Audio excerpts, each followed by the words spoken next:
सभी साथियों को मेरा नमस्कार। एक बार फिर आपसे मुलाकात हुई है। आज हम एक नई टॉपिक पे डिस्कस करेंगे कि जो शादी के बाद बहुत से हमारे मन में सवाल होते हैं। उसमें ये होता है जैसे जैसे उम्र बीतती है तो एक डर सताता है कि आदमी को ये डर सताता है कि मेरी मृत्यु पहले होगी या मेरी वाइफ की मृत्यु पहले होगी। टॉपिक थोड़ा संवेदनशील है पर यह भी सत्य है कि जाना सभी को है। तो एक छोटा सा सूत्र है जो मैं आपको समझाऊंगा जिससे आप जान सकेंगे कि आने वाला जो समय है आपके लाइफ का उसमें आपका जीवन साथी जो है आपके साथ रहेगा या नहीं रहेगा। उसको आप स्वयं अपनी कुंडली देख के जान सकते हैं कि क्या भविष्य में होने वाला है। आप सभी ने जो अभी तक मेरे चैनल को लाइक करा है आप सबका बहुत बहुत धन्यवाद। और ऐसे ही मेरे चैनल को सब्सक्राइब करें, लाइक करें, शेयर करें जिससे कि ये जो नई नई जानकारियां हैं सभी लोगों को मिल सके।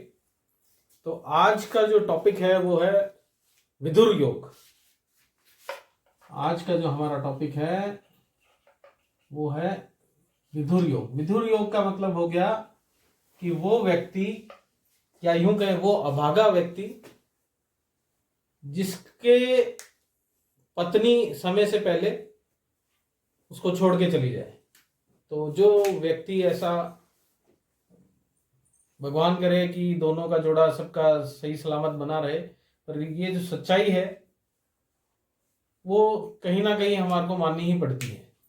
तो आज हम देखते हैं कि क्या आपकी कुंडली से मालूम हो सकता है कि आपका जो जीवन साथी है या यूं कहें कि आपकी जो पत्नी है वो लास्ट तक आपका साथ निभाएगी या अंतिम समय में या बुजुर्ग जब आप हो जाएंगे तो आपकी पत्नी की मृत्यु आपसे पहले होगी या नहीं। तो आइए देखते हैं विधुर योग के कुछ सूत्र। सबसे पहले हम देखते हैं कि सूत्र तो बहुत सारे होते हैं पर हम मेन मेन चीजों पे डिस्कस करेंगे। जैसे कि एक तो लगन कुंडली देख के आप खुद इतना मैं आपको सिंपल वे में समझाऊंगा कि आपको कहीं दूसरी जगह से जानकारी लेने की जरूरत नहीं, आप स्वयं अपना कैलकुलेट कर सकेंगे। तो जब भी आपकी कुंडली में गुरु या शुक्र ये इनके साथ पापी ग्रह बैठ जाए, राहु केतु शनि बैठ जाए और साथ ही साथ पांचवे का फिफ्थ हाउस का स्वामी या फिर एट्थ हाउस का स्वामी बैठ जाए, गुरु और शुक्र के साथ या तो पापी ग्रह बैठ जाए प्लस फिफ्थ का या एट्थ का स्वामी गुरु शुक्र के साथ बैठ जाए या उसका दृष्टि संबंध बन जाए, तो ऐसे में उसकी पत्नी की मृत्यु पहले होगी, पत्नी आपसे पहले चली जाएगी।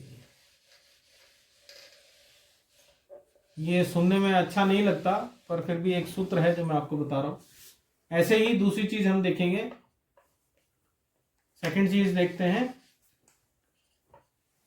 कि सेवंथ हाउस में अगर पापी ग्रह हैं जैसे सूर्य, मंगल, शनि, राहु, केतु, ये अगर सेवंथ हाउस में है, सेवंथ हाउस में आपको पहले बता चुका हूं जो हमारी लगन पत्रिका में ऐसे आपको चार्ट मिलेगा उसमें यहां से 1 2 3 4 5 6 7 ये जो सेवंथ हाउस है, सेवंथ हाउस के अंदर पापी ग्रह बैठे हों और उस पर पापी ग्रह की ही दृष्टि आ जाए, सेवंथ हाउस में पापी ग्रह बैठे हों इनमें से कोई भी सूर्य, मंगल, शनि, राहु, केतु और उस पर पापी ग्रह की दृष्टि आ जाए और शुक्र जो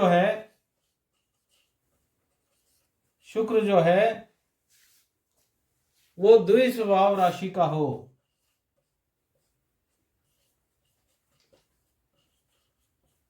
तो भी पत्नी की मृत्यु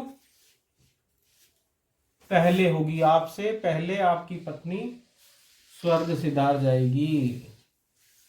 ऐसे ही एक और देखते हैं कि मंगल अगर 8th हाउस में हो, मंगल 8th हाउस में हो और अग्नि तत्व में हो। अब ये जो मैं आपको बता रहा हूं, मैं इसको भी बाद में डिटेल कर दूंगा। अगर मंगल 8th हाउस में हो और अग्नि तत्व की राशि में हो, अग्नि तत्व की राशि में हो,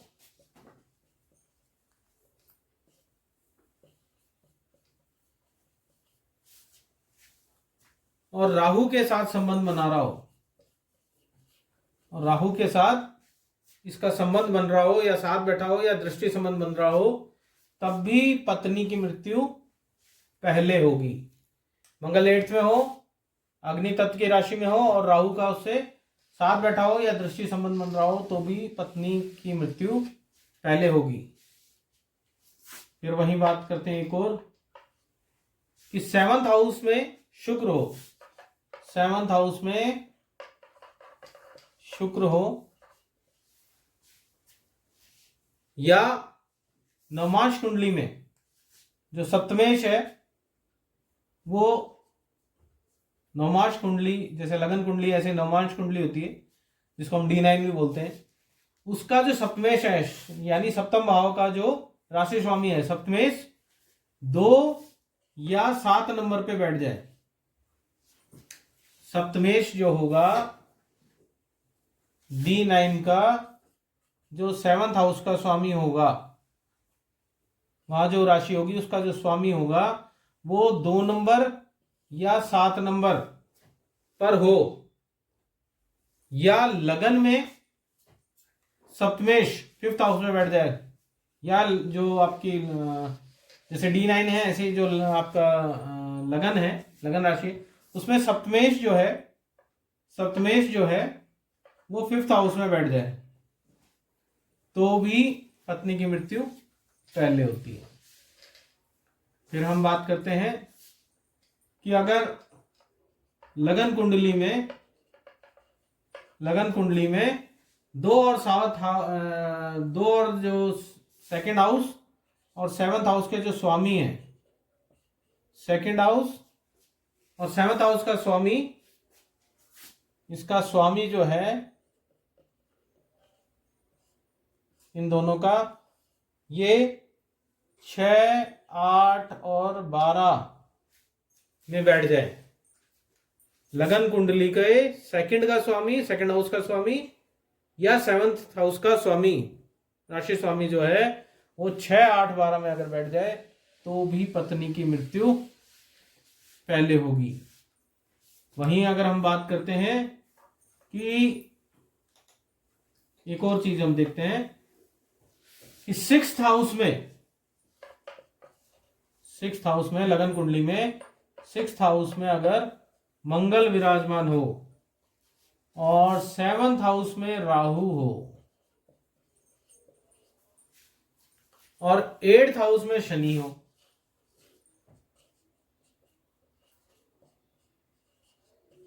ठीक है। आपने क्या देखा, आपकी लगन कुंडली देखनी है, उसमें 6th हाउस में अगर मंगल बैठा हो, 7th हाउस में राहु बैठा हो और 8th हाउस में शनि बैठा हो, तो भी आपकी पत्नी की मृत्यु आपसे पहले होगी। फिर एक और सूत्र देखते हैं कि स्त्री का जो जन्म नक्षत्र है, ठीक है, कि स्त्री का जन्म नक्षत्र कैसे देखेंगे, आप अपना सॉफ्टवेयर कोई भी डाउनलोड करेंगे, उसमें आप देखेंगे कि आपका कौन से नक्षत्र में आप पैदा हुए हो, तो उसमें टेबल होता है, वहां दे रखा होता है चंद्र राशि में, जैसे आप खोलेंगे उसमें साफ दिख जाएगा आपको। तो वहां से आपको देखना है कि स्त्री का जो जन्म नक्षत्र है, स्त्री का जो जन्म नक्षत्र है और जो पुरुष का नक्षत्र है, पुरुष का जन्म नक्षत्र है, आप किस नक्षत्र में पैदा हुए, कोई अश्विनी में है, कोई रोहिणी में है, कोई किस में है, उसमें क्लियर लिखा होता है कि आपका जन्म कौन से नक्षत्र में हुआ है। तो आपको क्या करना है कि स्त्री के जन्म नक्षत्र से, स्त्री के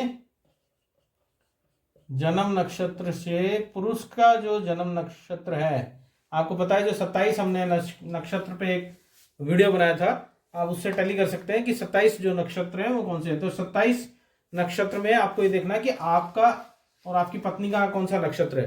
तो आपको क्या करना है कि स्त्री का जो जन्म नक्षत्र आएगा उससे पुरुष का, आपका जो जन्म नक्षत्र है उसको काउंट करना है कि वो कितनी डिस्टेंस पे है।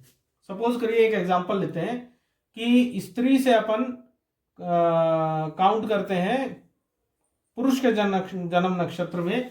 तो एग्जांपल सपोज करो 6 की दूरी आती है, और इसी को हमको उल्टा करना है फिर कि पुरुष से हम काउंट करते चलेंगे, हमको रिवर्स नहीं जाना, हमको आगे से ही काउंट करना है।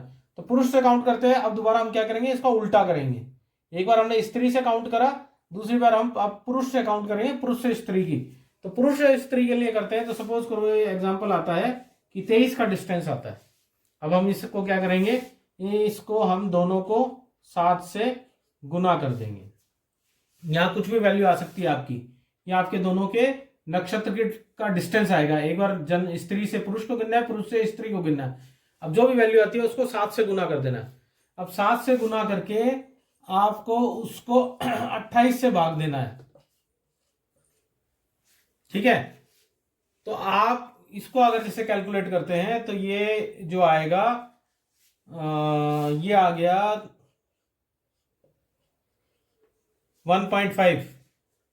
अगर इसको टोटल करके आप 28 से भाग देंगे तो 1.5 आएगा, 23 गुना 7 और 28 से करेंगे तो ये आएगा 5.75।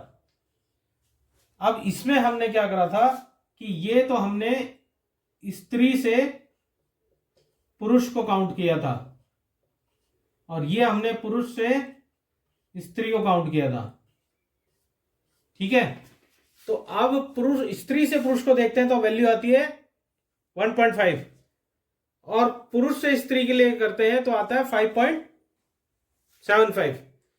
तो इसमें जो वैल्यू जिसकी भी कम आएगी, अगर इसकी कम आती तो ये पहले जाता। अब हमने स्त्री से काउंट करा है तो इसका मतलब स्त्री की मृत्यु पति से पहले होगी, ठीक है। आपके समझ में आ गया? नहीं आया तो मैं एक बार फिर समझा देता हूं आपको कि स्त्री से पुरुष का नक्षत्र है, स्त्री से पुरुष के नक्षत्र की काउंटिंग करनी है पहले, तो फिर पुरुष के नक्षत्र से स्त्री के नक्षत्र की काउंटिंग करनी है, ठीक है। अब जैसे स्त्री से हमने काउंट करते हैं पुरुष के, तो सपोज करो 6 आया, और पुरुष से कर रहे हैं तो ये आया 23, ठीक है। अब हमको क्या करना है कि जो हमारे पास नंबर आया 6, ये छठा नंबर हमने स्त्री से पुरुष का नक्षत्र देखा तो आया, उसको हमको कुछ भी नहीं करना। तो 6 गुना 7 और 23 गुना 7 और भाग दे देना है इन दोनों के रिजल्ट को 28 से। 28 से भाग देने पे ये आया, ये हमने काउंट करा था स्त्री से पुरुष, और ये काउंट करा था हमने पुरुष से स्त्री, ठीक है। अब हम ये देखेंगे तो ये आएगा 1.5, और ये आया था हमारा 5.75, यानी कि स्त्री से पुरुष वाला हम काउंट कर रहे हैं तो कम आया। तो जिससे काउंट करते हैं उसको देखना है कि जैसे स्त्री से काउंट करा था तो उसका अगर कम है तो ये स्त्री की मृत्यु अपने पति से पहले होगी। दोस्तों, ये आज का टॉपिक बड़ा सेंसिटिव था, आप लोगों को कैसा लगा मुझे कमेंट करके ज़रूर बताएं, और ज़्यादा से ज़्यादा इसको शेयर करें, और लास्ट तक मेरे वीडियो में बने रहने के लिए बहुत बहुत धन्यवाद।